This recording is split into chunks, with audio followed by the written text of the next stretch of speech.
Hey there, I'm Monique and welcome to Mischyf channel. Ever buy celery stalk for a recipe or a veggie tray and end up with a bunch left over? Don't know what to do with it? Put it in the refrigerator and think, I'll figure something out to do with it in the next few days, only to find it's brown and wilted. Now you need to throw it away. Well, what I do with it before it gets to that point is I go ahead and dehydrate it. I call it my veggie leftovers. Stay tuned to see how I dehydrate it.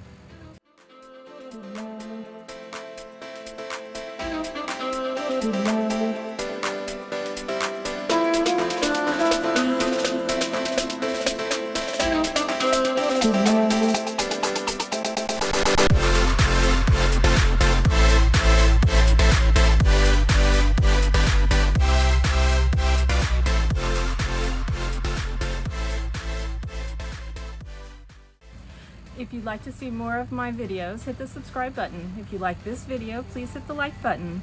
Meow my lovelies and stay playful. Thanks for watching.